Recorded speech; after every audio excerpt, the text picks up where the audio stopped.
The question a lot of people have been asking is that who forced Priscilla's father to come to the wedding? Because when you see him in that wedding, you could see that he was not really flowing with Iyabo.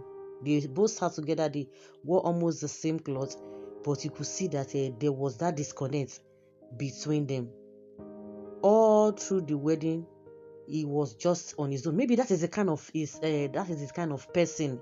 Maybe that's his kind of person. But with what Iyabo Ojo, the interview she gave, or how she narrated what she went through when she married this man, because some people just believe that oh, maybe she just got pregnant out of wedlock and what have you, and they didn't pay her bride price, and she was not really married legally. She was not married legally, but that is not the issue, because I think in 2019 she made a video about how many minutes, 6 minutes, talking about what she really went through. That of course she was dating the man, and they got pregnant along the line, and she said, you know what, I cannot even continue with this whole thing. If you want us to have this baby, you have to marry me, because I cannot have children or a child outside child wedlock. And the man agreed to that. You agreed to that. Unfortunately, on the day of the wedding night, and you came out and told the woman that you don't even love her.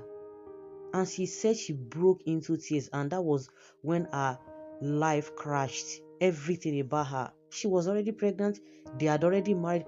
If you never loved her, why did you go ahead to marry her and did the wedding? We could see the wedding picture. So why did you marry her in the first place? And that was when the problem began. She knew she had already entered big problem.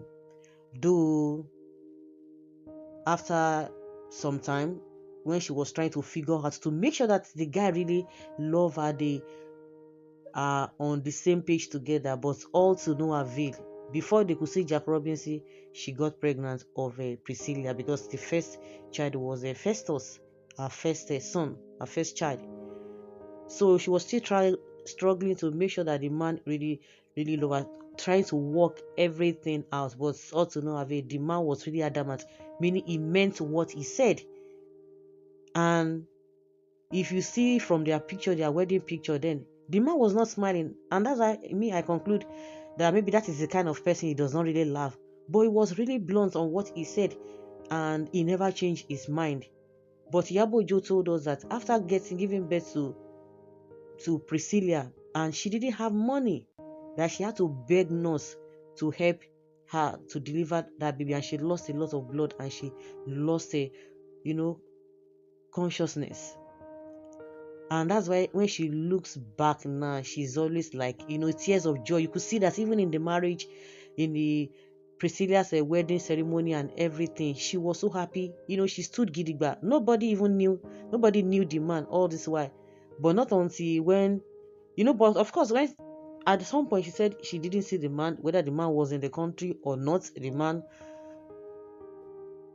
was nowhere to be found. But she made sure, at some point, she made sure that there is a relationship between the children and the man, which she never opened up, or she never told the children or say anything bad about their father to the children. They were always communicating. It was really a long journey.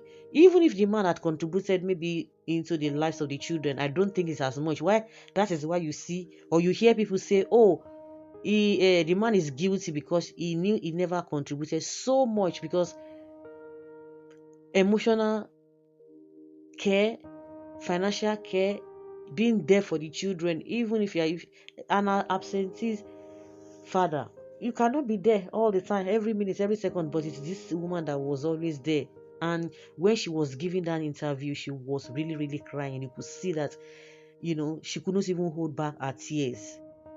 But at the end of the day, you see that a lot of people are really wondering, is it Iyabo Ojo that is getting married, or is the daughter?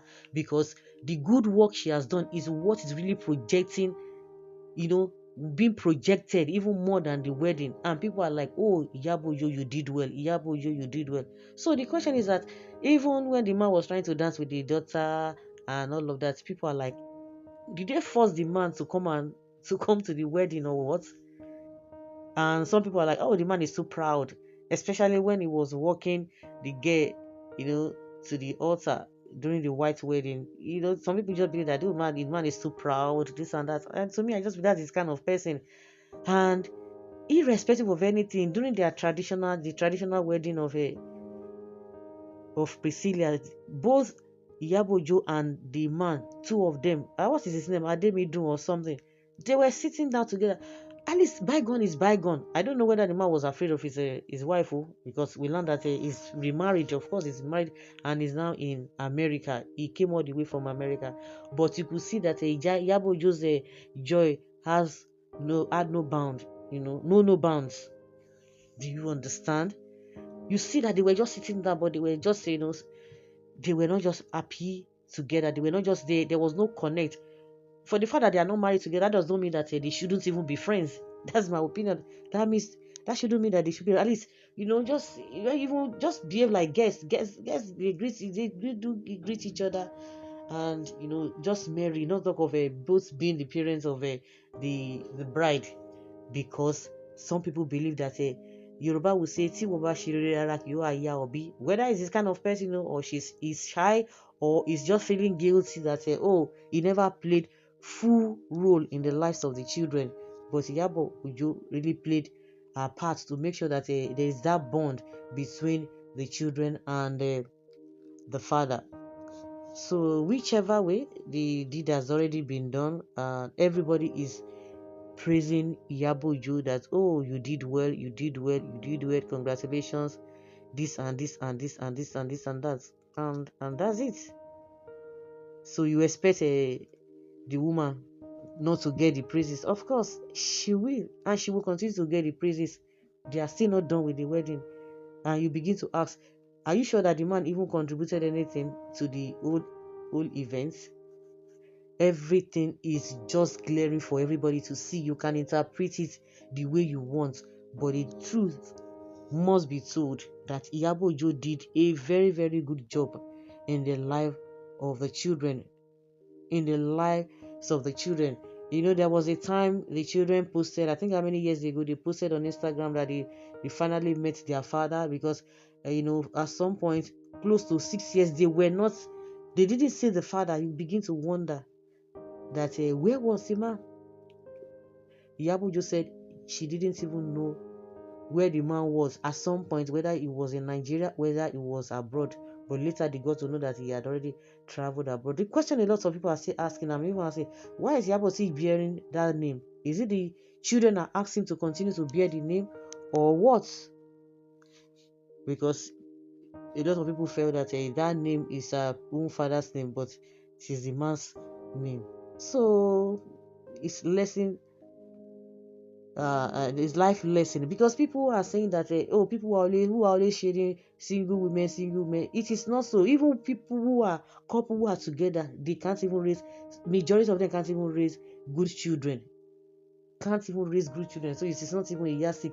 We still have some people who are still married, their marriage is still intact, but the man is not. It's the woman that is even doing everything. But at the end of the day, for the fact that the man, they are still being married together, people just like, okay, they are both bringing up the children in the way they ought to be brought. But that is not the issue. But because of trying to shame people just like, oh, married people, okay, oh, single mother, oh, people will come from a broken home, and all of those BS. It doesn't work that way. So guys, let's hear your opinion and have your take on this. Thank you.